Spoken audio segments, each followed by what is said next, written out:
Mahigit isang dekadang iningatan ng Studio 85 Promotions ang kanilang pangalan sa larangan ng pagpapadala ng mga overseas Filipino workers sa Japan. Pero mula nung isang taon, samot-saring reklamo ng illegal recruitment ang kanilang natatanggap. May mga scammers na ginagamit yung agency namin. Tapos, syempre, nakasalala yung pangalan namin doon. Nag-i-inquire sila sa job offer daw namin for Canada na caregiver and nurses.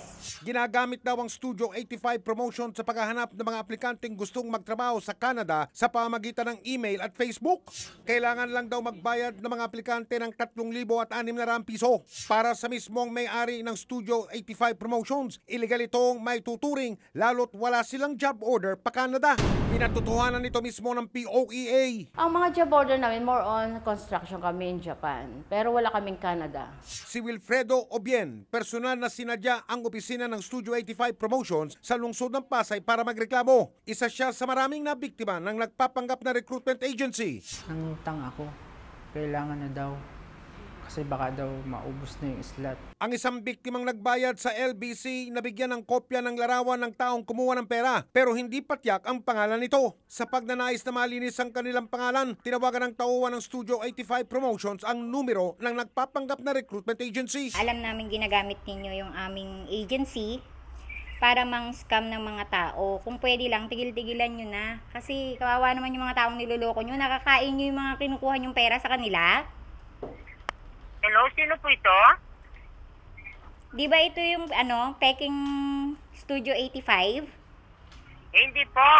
Anong hindi? Nakalagay sa email na ibinigay nyo sa amin.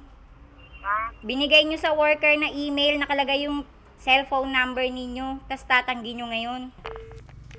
Tinawagan din ng Sumbungan ng Bayan ng naturang numero pero hindi na ito makontak.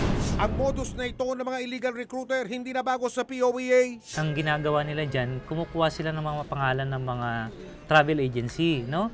So nung nagtagal-tagal, medyo nabubuking sila, ang ginawa naman nila, nag-upgrade sila, no? Nangopya sila ng mga pangalan ng recruitment agencies. May magagawa raw ang mga nabiktima para magtanda ang mga nandoloko. We have met with the PNP Anti-Cybercrime Group in order to investigate and to talk with several money transfer companies like LBC and Western Union para malaman, no, kasi may mga CCTV cameras yung mga yan na to determine kung sino yung nagpipick up ng pera.